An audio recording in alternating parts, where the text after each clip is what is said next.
Bonjour tout le monde, heureuse de vous voir encore une fois dans une nouvelle séance de français. La séance d'aujourd'hui, on va la consacrer à la correction de l'évaluation des acquis à distance. Donc on a un texte de base, bien un texte support, suivi de 3 composantes. Ces composantes sont d'abord la compréhension de l'écrit, la langue et la communication et finalement la production écrite. Et je commence par la lecture du texte support. Je commençais à aller en classe à l'Institut Howard à un âge assez tardif. Donc c'est le jeu du narrateur. Je commençais à aller en classe à un âge assez tardif. Ça veut dire après le temps normal de l'école. Ma mère n'ayant pu m'acheter les vêtements nécessaires pour me rendre présentable. Ma mère n'a pas pu m'acheter de nouveaux vêtements pour me rendre présentable. Présentable, ça veut dire de bonne apparence. Les garçons du quartier m'emmenèrent en classe le premier jour et en arrivant aux abords de l'école, je fus pris de panique. Alors, le narrateur ici est emmené à l'école par les garçons du quartier et non pas par ses parents. Et une fois aux abords de l'école, ça veut dire aux alentours de l'école, il fut pris de panique, ça veut dire il avait très peur. Je voulais rentrer à la maison et remettre la chose à plus tard. Donc le narrateur voulait bien rentrer chez lui et revenir après. Et tout ça, bien sûr, à cause de la peur. Mais ici marque l'opposition. Mais là, alors je voulais rentrer chez moi, mais les garçons me prirent simplement par la main et m'entraînèrent jusqu'à l'intérieur du bâtiment. Donc le narrateur fut entraîné par les garçons du quartier jusqu'à l'intérieur du bâtiment. L'intérieur, ici le bâtiment, c'est l'école, jusqu'à l'intérieur de l'école. Entraîner ici, ça veut dire ils l'ont emmené de force, ça veut dire en utilisant la force. Ça veut dire malgré lui. J'étais muet d'épouvante. Muet, ça veut dire incapable de parler. Je ne peux plus parler à cause de l'épouvante. Épouvante, c'est une peur qui est violente. Et les autres enfants furent obligés de décliner mon identité. Donc, puisque j'étais incapable de parler, donc les autres enfants étaient obligés de dire toutes les informations à propos de mon identité, ça veut dire le nom, le prénom, l'âge et ainsi de suite. De donner au maître mon nom et mon adresse. J'étais assis et j'écoutais les élèves réciter. Je savais et je comprenais ce qui se disait et se faisait. Donc le narrateur comprenait tout. Mais j'étais absolument incapable d'ouvrir la bouche quand on m'interrogeait. Donc quand le professeur, par exemple, posait des questions, le narrateur ne pouvait pas répondre. C'est pas parce qu'il ne comprend rien, mais parce qu'il était incapable de parler à cause de sa grande peur. Autour de moi, les élèves semblaient si sûrs d'eux que je désespérais de pouvoir jamais me conduire comme eux. Donc ici, dans cette phrase complexe, on a exprimé la conséquence. Donc les élèves étaient très sûrs d'eux-mêmes. La conséquence, le résultat, je désespérais de pouvoir jamais me conduire comme eux. Je désespérais, ça veut dire j'ai perdu tout espoir de pouvoir jamais me conduire comme ces élèves-là.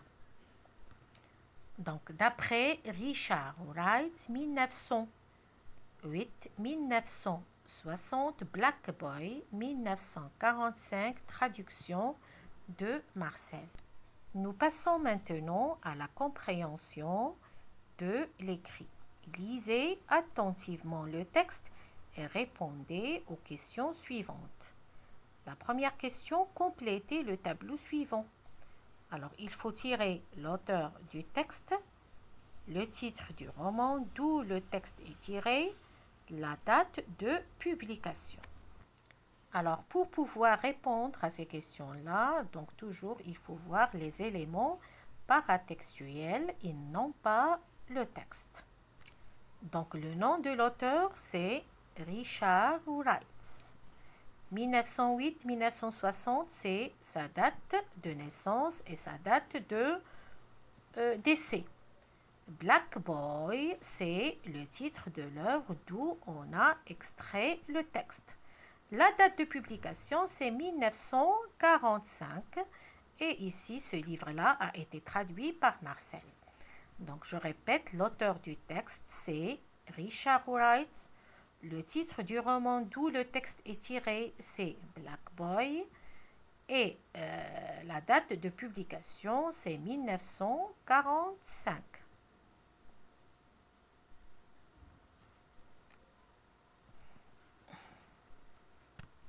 Nous passons maintenant à la deuxième question. En quoi cet extrait appartient-il au genre autobiographique? Donc, ce texte-là appartient au genre autobiographique. Montrez cela. Montrez que ce texte, pourquoi ce texte appartient au genre autobiographique. Donc, rappel, un texte autobiographique, c'est un texte dans lequel le narrateur raconte sa propre vie. Il raconte son existence. Et au début du texte ici, je commençais à aller en classe à l'Institut Howard à un âge assez tardif. Donc ici, c'est très clair que c'est le narrateur qui raconte une partie de sa vie. Alors cette partie de la vie ici, c'est l'enfance. Parce qu'il commençait à aller en classe à l'Institut Howard à un âge assez tardif. Donc, c'est un texte autobiographique. Qu'est-ce qui le montre? Donc, le narrateur utilise le pronom « je » pour raconter son existence. Donc, c'est un texte autobiographique parce que le narrateur raconte sa propre existence.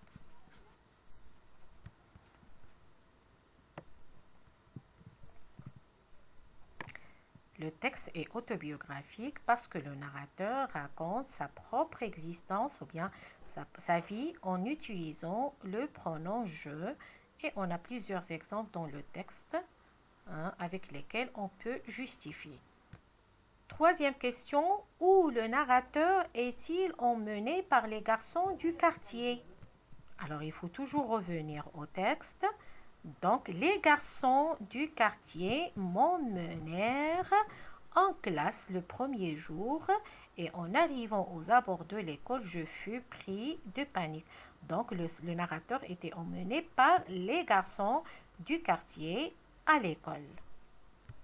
Donc, réponse, il est emmené à l'école par les garçons du quartier. Donc, où le narrateur est-il emmené par les garçons du quartier? Il est emmené à l'école. Nous passons maintenant à la question numéro 4. Dites si les affirmations suivantes sont vraies ou bien fausses. La première affirmation, le narrateur commence son école à un âge précoce. Précoce, ça veut dire très tôt.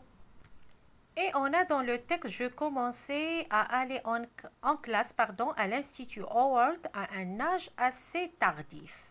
Donc, l'affirmation n'est pas vraie. Le narrateur commence son école à un âge précoce, donc c'est faux. Deuxième affirmation, sa maman lui achète de nouveaux vêtements pour être présentable. Et dans le texte, on a « ma mère n'ayant pu m'acheter les vêtements ». Ça veut dire sa mère n'a pas pu lui acheter des vêtements nécessaires pour se rendre présentable. Donc, cette deuxième affirmation est aussi fausse. Donc, la réponse, c'est faux. Troisième affirmation, étant près de l'école, l'enfant ressent une très grande peur. Et on a dans le texte, et en arrivant aux abords de l'école, je fus pris de panique. Panique, c'est une très grande peur. Donc l'affirmation ici, elle est vraie. Donc la réponse, c'est vrai. La dernière affirmation, en classe, le narrateur répond à toutes les questions posées. Mais dans le texte, on a « j'étais absolument incapable d'ouvrir la bouche quand on m'interrogeait ». Ça veut dire l'affirmation est fausse. Et on a la dernière réponse, donc c'est faux. Et nous passons maintenant à la cinquième question. Dans la dernière phrase du texte, le narrateur dit « Je désespérais de pouvoir jamais me conduire comme eux ». Donc, le sentiment qu'il éprouve, c'est un sentiment de désespoir.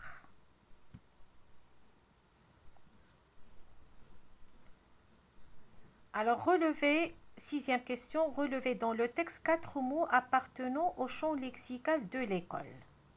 Alors, les mots appartenant au champ lexical de l'école, on peut trouver dans le texte, il y a élève, le mot récité aussi,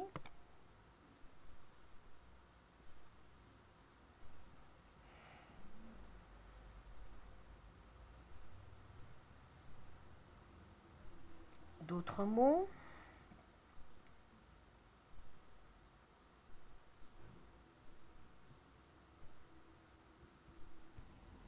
on peut trouver aussi élèves, les élèves et classe. Donc, les mots appartenant au champ lexical de l'école, il y a classe, récité, élève. On a trouvé 2 mots élèves. Donc, on cherche un autre. Donc, on peut ajouter maître. Le maître, l'enseignant. Donc, 4 mots appartenant au champ lexical de l'école sont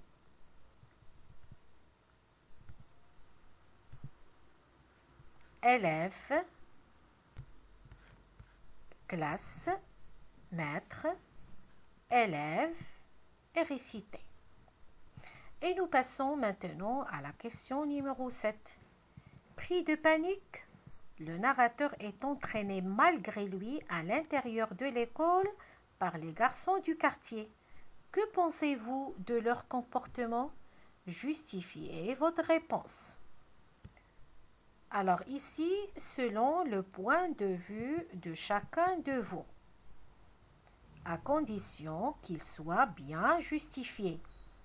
Alors j'ai ici un exemple. Alors c'est un bon comportement de la part de ces garçons qui l'encouragent à aller à l'école parce que cela va lui permettre d'apprendre à lire, à écrire et à se cultiver. On passe maintenant à la deuxième composante qui est la composante de la langue et communication.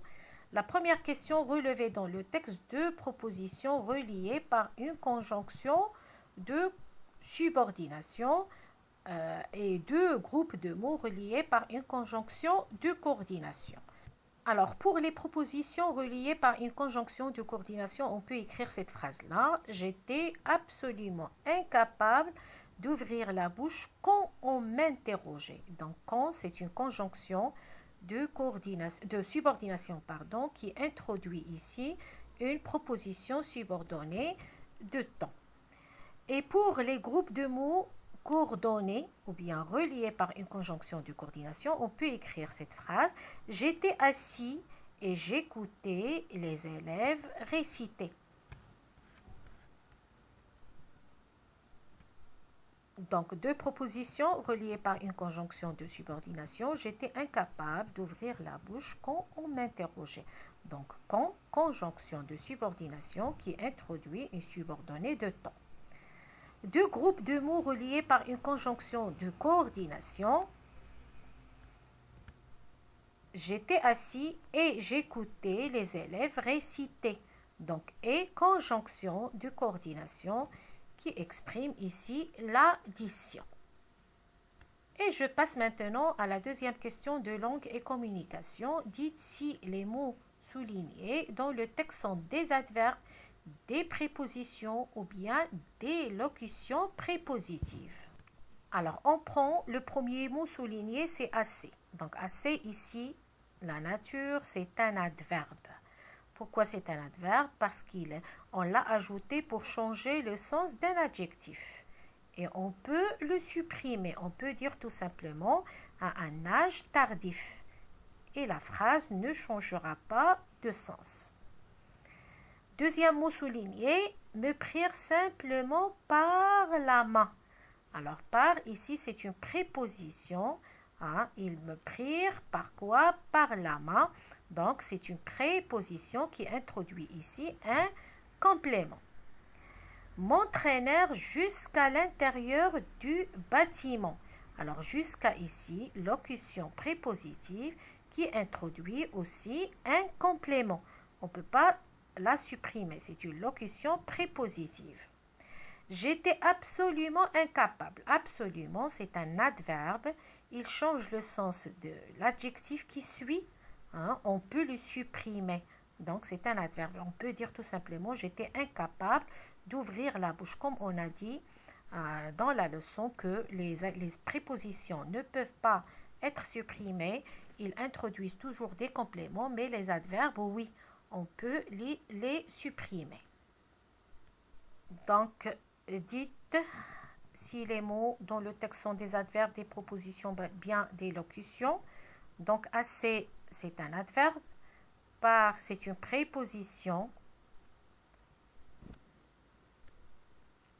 Et jusqu'à locution prépositive et absolument, c'est un adverbe. Et nous passons maintenant à la troisième question de langue et communication complétée avec les prépositions qui conviennent. Le garçon duquel je m'assois. Donc, on dit je m'assois près de quelqu'un ou bien à côté de quelqu'un. Donc, le garçon à côté duquel je m'assois est un élève qui je m'entends bien. On dit s'entendre avec quelqu'un. S'entendre avec quelqu'un. Donc, je m'assois est un élève avec qui je m'entends bien et qui j'ai beaucoup d'admiration.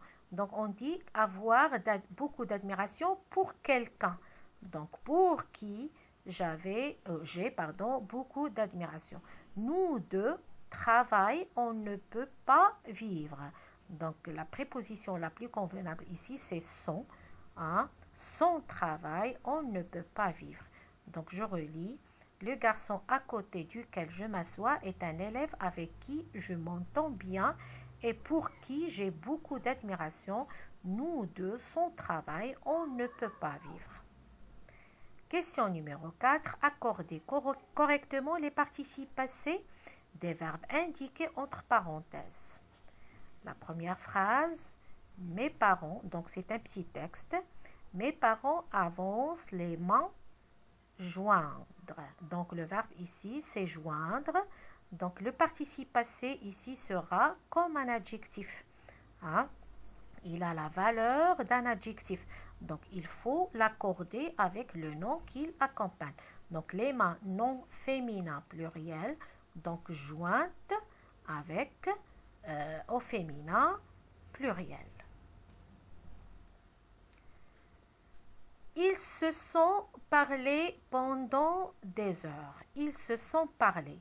Donc, c'est un verbe pronominal, bien sûr, mais ce ici, ce n'est pas un complément d'objet direct. Ce n'est pas un COD, parce qu'on dit parler à quelqu'un. Donc, normalement, même s'il est un verbe pronominal, on ne va pas l'accorder parce que ce pronom réfléchi n'est pas un COD, mais normalement on dit parler à quelqu'un. Ils se sont plaints des conditions terribles. Donc, ils se sont plaints. Alors, comment va-t-on accorder ici plaindre? Donc, plaindre, on va l'accorder avec le sujet. Pourquoi? Parce que le verbe se plaindre est un verbe essentiellement pronominal. Donc, et les verbes essentiellement pronominaux, il faut toujours les accorder. Donc, ils se sont plaints avec TS. Des conditions terribles dans lesquelles ils ont... Alors, le participe passé de verbe vivre, c'est vécu. Alors, est-ce qu'on va l'accorder? Non. Pourquoi? Parce qu'il est conjugué avec l'auxiliaire avoir ici et il n'est pas précédé d'un COD. Alors, et les souffrances qu'ils ont partagées. Alors, voilà ici le participe passé partagé. On doit l'accorder avec le COD placé avant les souffrances, parce qu'on dit ils ont partagé les souffrances qu'ils ont partagées. Donc les souffrances, COD placé avant est repris par le pronom relatif que. Donc on l'accorde avec les souffrances partagées, avec E accent ES. Pourquoi? Parce que les souffrances est un nom pluriel féminin. Alors, les jours qu'ils ont passés étaient très durs. Donc, passé, participe passé qu'on doit accorder avec le COD, les jours placés avant, ce COD qui est repris par le pronom relatif que. Donc, les jours non pluriels, masculin pluriel, donc on ajoute S de pluriel. Je répète, mes parents avancent les mains jointes. Ils se sont parlé pendant des heures, ils se sont plaints des conditions terribles dans lesquelles ils ont vécu et les souffrances qu'ils ont partagées, les jours qu'ils ont passés étaient très durs. Et je passe maintenant à la question numéro 5. Dans les phrases suivantes, corrigez les mots soulignés. Tu diras sans doute qu'il ne m'est rien arrivé. Donc ici, comme vous remarquez, on a le participe passé de verbe arriver. Donc, alors, mais on doit l'écrire M apostrophe et le verbe être au présent est arrivé. Il m'est arrivé. Et la réponse sera mais. Donc, tu diras sans doute qu'il ne m'est rien arrivé, mais, donc pour marquer l'opposition ici, mais j'ai tout de même perdu mes lunettes. Donc, mais pour marquer l'opposition, la conjonction de coordination, mais qui s'écrit avec M-A-I-S. Mes lunettes, c'est possessif, ça veut dire des lunettes qui m'appartiennent. Donc, mes lunettes, M, ça s'écrit donc déterminant possessif ou bien adjectif possessif qui s'écrit M-E-S, mes lunettes. Il sait faire la cuisine. Donc, il sait, c'est le verbe savoir ici. Il sait faire la cuisine. Alors, ça s'écrit avec S-A-I-T. Il sait faire la cuisine, le ménage, et c'est tout ce qu'il sait faire. C'est tout ce qu'il fait. Donc, c'est ici, c'est présentatif. Donc, il commence par ce pronom démonstratif suivi du verbe être au présent. Alors, on l'écrit c'est. Alors, dernière question de langue et communication. Mettez les verbes entre parenthèses autant convenable pour exprimer une relation de simultanéité. Donc, simultanéité, ça veut dire deux actions qui se passent en même temps.